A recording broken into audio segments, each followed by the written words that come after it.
আৰু পাহাৰৰ কঁঠালেৰে আমি কি কৰিব পাৰোঁ গোটেই পৃথিৱীক আমি নিৰামিষ মাংস আজিকালি নিৰামিষ বুজি মানুহৰ সংখ্যা বেছি কঁঠালৰ পৰা নিৰামিষ মাংস আমি বনাব পাৰোঁ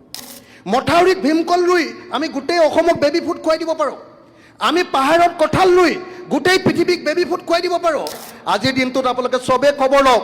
আজিৰ দিনটোত এটা গাঁৱৰ ল'ৰাই কি কাম কৰে গাঁৱৰ যিকোনো এখনত গৈ সোধক যে আপোনালোকৰ গাঁৱৰ আটাইতকৈ বেছি কি কাম কৰে প্ৰথম ক'ব যে গাঁৱৰ ল'ৰাবিলাকে মিস্ত্ৰী কৰে হাজিৰা মিস্ত্ৰীৰ লগত যোগালী 2 নম্বৰ ক'ব বেংগলোৰ আৰু চেন্নাইলৈ যাওঁ যদি বেংগলোৰ আৰু চেন্নাইলৈ যোৱাটো কমাব লাগে তেতিয়াহ'লে আমাৰ ইয়াত কি কৰিব লাগিব ওৱান ভিলেজ ওৱান ইণ্ডাষ্ট্ৰী কৰাৰ ব্যৱস্থা কৰিব লাগিব এতিয়া মানুহৰ আটাইতকৈ ডাঙৰ সমস্যাটো হ'ল নন প্ৰফেশ্যনেলিজিম অপেচাদাৰিত্ব আমি কোনো কাম পেচাদাৰীভাৱে নকৰোঁ আমি অকল যদি খেতিও কৰোঁ অকণমান নিজৰ ঘৰত খাবৰ কাৰণে কৰোঁ বজাৰলৈ নকৰোঁ একো কামেই আমাৰ পেচাদাৰী নহয় সেইকাৰণে এই যে পেচাদাৰিত্বটো বঢ়াওৱাটোৱে হ'ল বাজেটখনৰ প্ৰধান উদ্দেশ্য হ'ব লাগে কিন্তু দেখা যায় যে পেচাদাৰিত্ব কমোৱাৰ কাৰণে যি আঁচনি আছে যেনেকৈ অৰুণোদয় ঘৰে ঘৰে মাহে মাহে পইচা দিয়া এইবাৰ নিযুত মইনা আৰু নিযুত বাবুৰ জৰিয়তে ছাত্ৰ আৰু ছাত্ৰীসকলকো অৰুণোদয় দিয়াৰ অৰ্থাৎ প্ৰত্যেক মাহে মাহে পইচা দিয়াৰ ব্যৱস্থা কৰি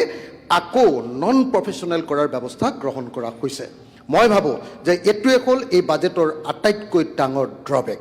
যে ই আমাৰ অসমীয়া মানুহক নন প্ৰফেশ্যনেল কৰিব খুজিছে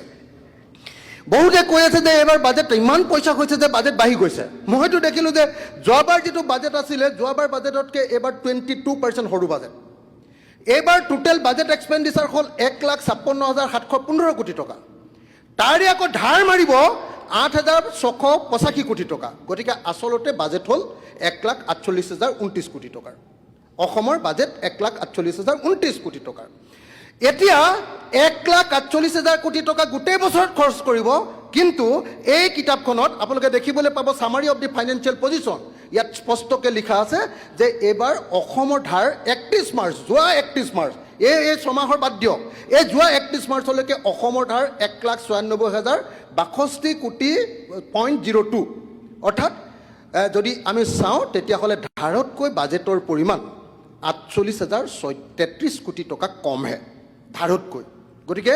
এইখন অত্যন্ত আৰু এই সময়খিনিত আৰু 20,000 কোটি টকা লৈছে সেইটো যদি ধৰোঁ তেতিয়াহ'লে আচলতে বাজেটখন ধাৰতকৈ 68,000 কোটি টকা সৰু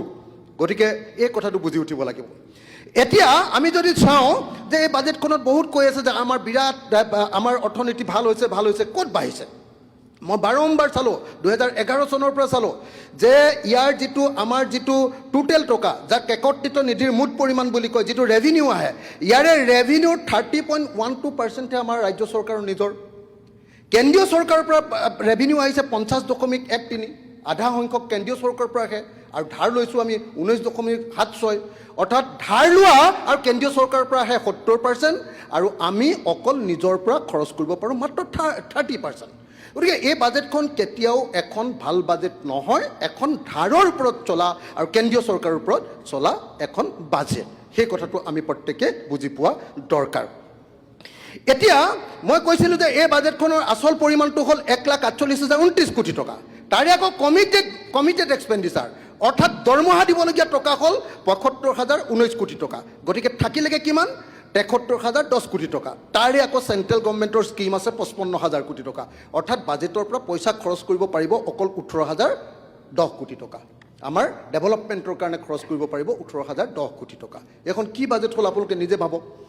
গতিকে মই আপোনালোকে ইণ্টাৰেষ্টিংলি আটাইতকৈ ডাঙৰ কথা যোৱাবাৰতকৈ এইবাৰ ছ'চিয়েল ৱেলফেয়াৰ ডিপাৰ্টমেণ্টত 38% বাজেট কমি গ'ল ট্ৰেন্সপৰ্টত 28% বাজেট কমি গ'ল এগ্ৰিকালচাৰত এবাৰ 19% বাজেট কমি গ'ল ST SC OBCৰ কাৰণে এইবাৰ 20% কমি গ'ল আজি যদিও মই দেখিলোঁ যে BTADৰ প্ৰতিনিধিজনে আমাৰ ৰবিৰাম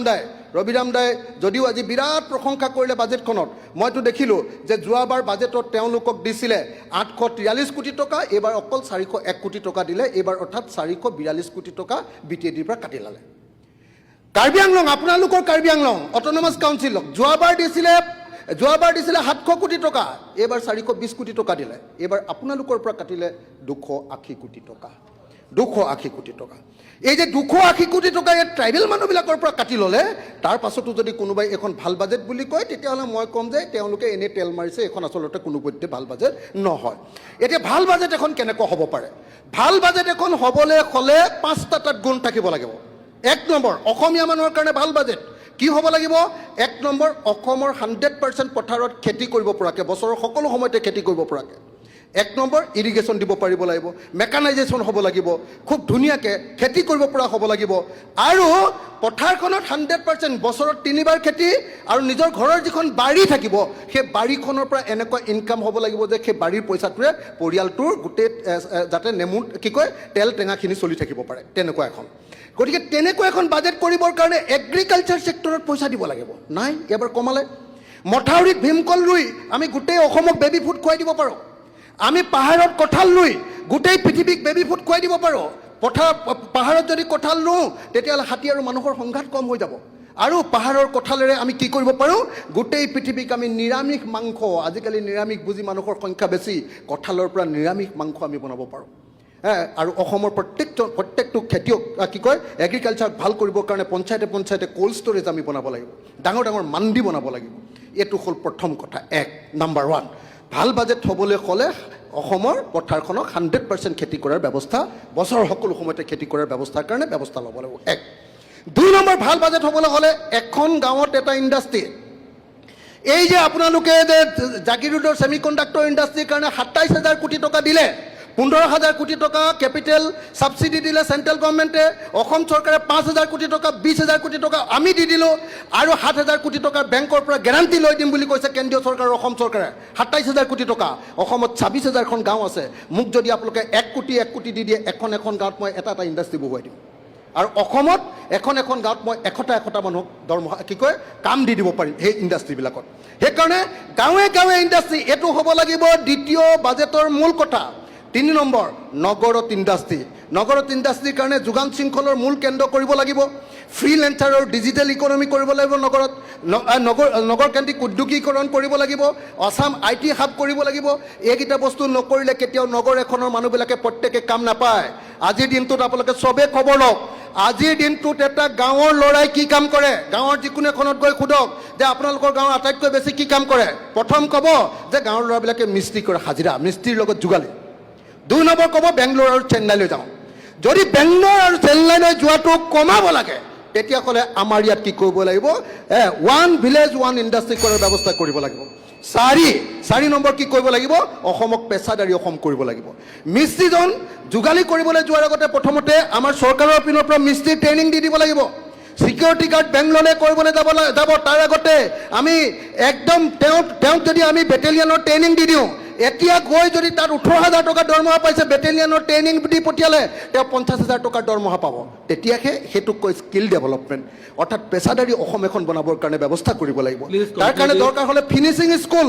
ল'ৰা ছোৱালীয়ে স্কুল এৰাৰ আগে এখন বেলেগ স্কুলত পঢ়ুৱাই তেওঁ স্কিল কৰি উলিয়াই পঠিয়াব লাগিব আৰু 5 নম্বৰ শেষ কথাটো ক'ব কৈছোঁ যদি প্ৰকৃত অৰ্থত অসমক ধনী কৰিব লাগে আমি অসমে বজাৰ দখল কৰিব লাগিব অসমৰ স্থানীয় বজাৰ দখল কৰিব লাগিব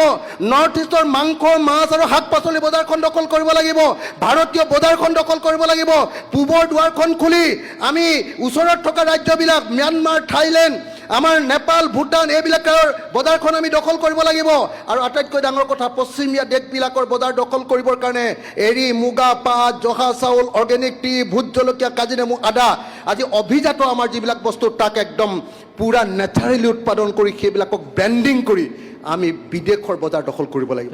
এই 5টা কেৱল আৰু এই 5টা কামৰ জৰিয়তে এখন ভাল বাজেট হ'ব পাৰে কিন্তু দুৰ্ভাগ্যবশতঃ তেনেকুৱা ভাল বাজেট বনোৱাৰ কাৰণে কোনো আগ্ৰহ এই চৰকাৰৰ নাই এই চৰকাৰে কেৱল হিতাধিকাৰীক পইচা দি চলাব খুজিছে সেইকাৰণে মই এই বাজেটক তীব্ৰ গৰিহণা দিছোঁ আটাইতকৈ ডাঙৰ কথা আজি শিক্ষামন্ত্ৰীয়ে কৈ আছিল আজি শিক্ষা বিভাগত কিয় আকৌ পইচা দিবলগীয়া হৈছে ডিগ্ৰী ষ্টুডেণ্ট এজনক 1250 টকা অৰুণোদয় সমান পইচা দিম বুলি কৈছে কেলে দিবলগীয়া হৈছে কাৰণ ডিগ্ৰী কলেজবিলাক বৰবাদ কৰি দিলে এতিয়া ল'ৰা ছোৱালী স্কুললৈ যাবলৈ নোখোজে গতিকে কি কৰিব কৈছে ড্ৰপ আউট ৰেট কমাবৰ কাৰণে এতিয়া বাজেটত পইচা দিবলগীয়া হৈছে 1250 টকা অৰুণোদয় যেনেকৈ দিয়ে ডিগ্ৰী কলেজৰ ল'ৰাবিলাকক এনেকৈ মাহে পইচা দিবলগীয়া হৈছে ধন্যবাদ জয় Assam Thank you. And the next member is Honorable Dr.